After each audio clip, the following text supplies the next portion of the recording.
En este video hablaremos de la inferencia estadística. Recordemos que la inferencia estadística se trata de generalizar lo encontrado en una muestra a toda la población. Hemos hablado de que se puede realizar de dos maneras, una a través de la estimación y dos a través de las pruebas de hipótesis. En este caso hablaremos de la estimación propiamente de los intervalos de confianza. Inicialmente vamos a ver cómo deducir los intervalos de confianza. Se trata de estimar dos límites, un límite de confianza inferior y un límite de confianza superior, dentro de los cuales estaremos diciendo que se encuentra el parámetro desconocido. Algunos de los parámetros que vamos a estudiar son la media poblacional, la proporción poblacional, la varianza poblacional, la diferencia de medias, la diferencia de proporciones y la razón de varianzas. Vamos a iniciar con un intervalo de confianza para la media. Partiremos entonces de una distribución conocida que es la distribución normal estándar, que tiene centro en 0, y diremos que esta área que está en el centro vale 1 menos alfa. Como es un área centrada, al lado y lado estará alfa medios y alfa medios. Por lo tanto, los percentiles correspondientes los llamaremos menos z de alfa medios y z de alfa medios. Podemos decir entonces que la probabilidad entre menos z de alfa medios y z de alfa medios es 1 menos alfa. Para un caso particular diremos que entre menos 1.96 y 1.96 se encontrará un área equivalente a 0.95. Reemplazando z por su equivalente de estandarización, que es x barra menos mu sobre sigma raíz de n, que corresponde a su desviación estándar, y despejando mu, que es el parámetro de interés, vamos a tener que la probabilidad de que x barra menos 1.96 sigma sobre raíz de n menor que mu menor que x barra más o menos 1.96 sigma raíz de n es igual a 0.95. Vamos a entrar un poquito más en detalle y hablaremos inicialmente del tamaño de muestra para estimación de mu. Despejando de este último valor,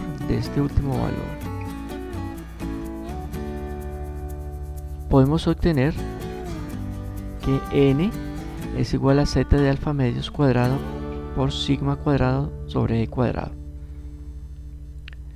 Llamaremos el percentil confianza.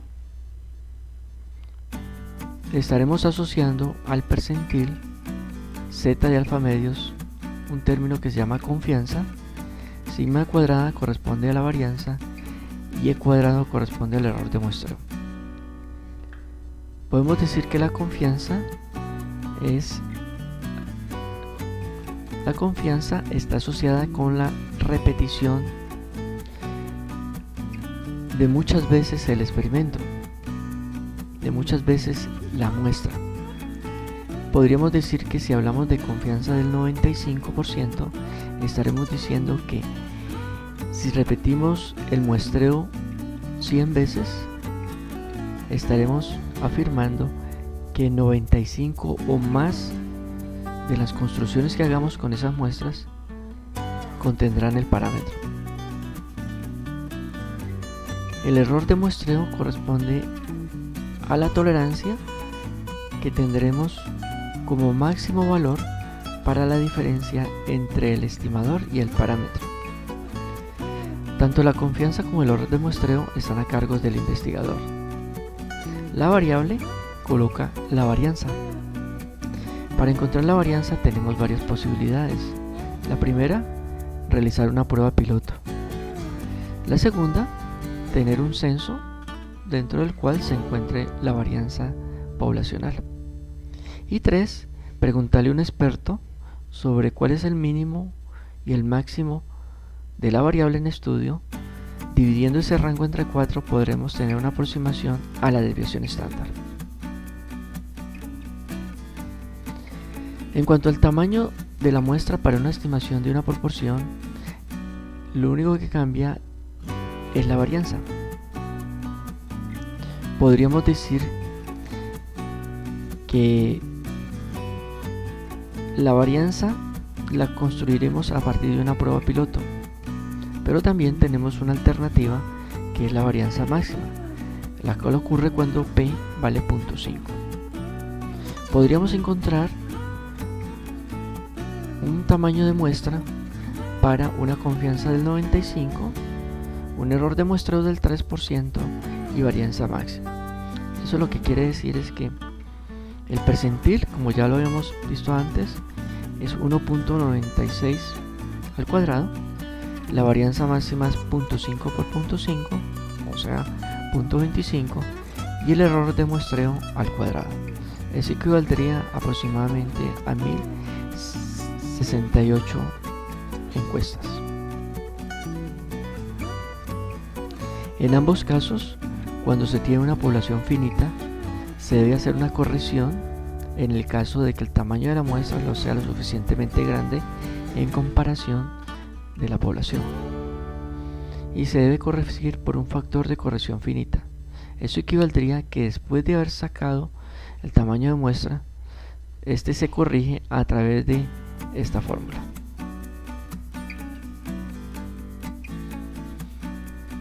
En el caso del intervalo de confianza para la estimación de μ, tenemos varias posibilidades.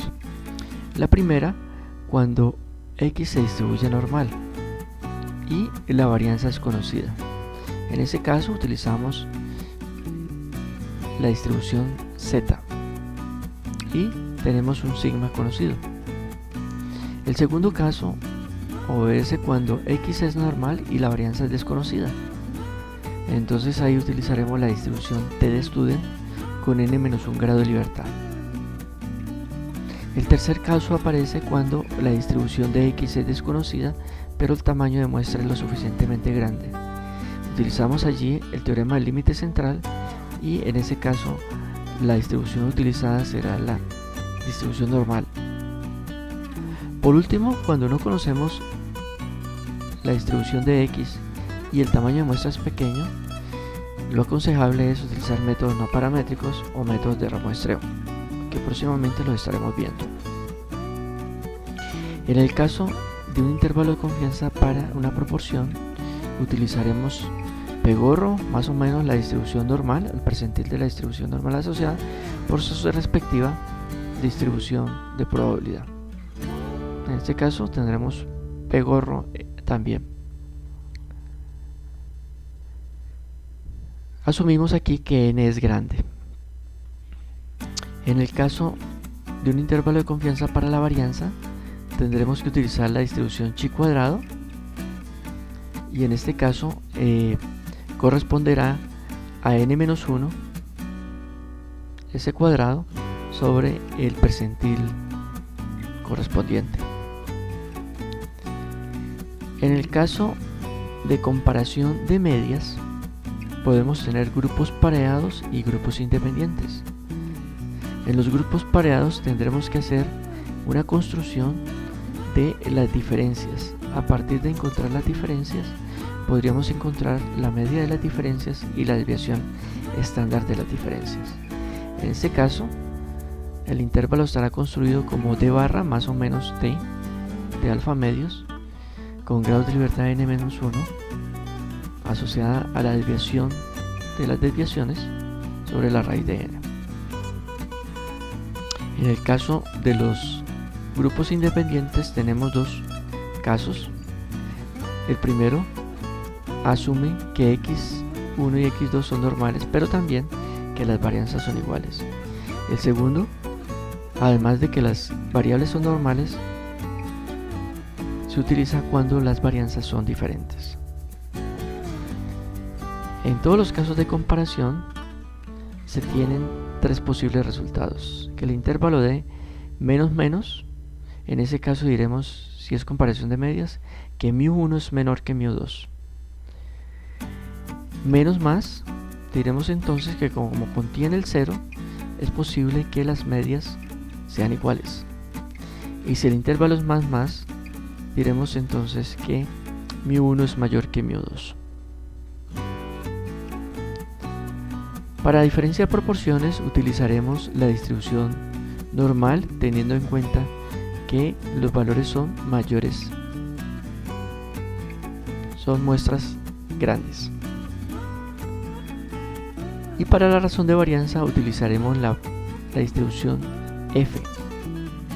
En este caso utilizaremos entonces dos percentiles construidos de la siguiente manera: el percentil f de alfa medios, grados de libertad 1 sobre grados de libertad 2, y el percentil 1 menos alfa medios,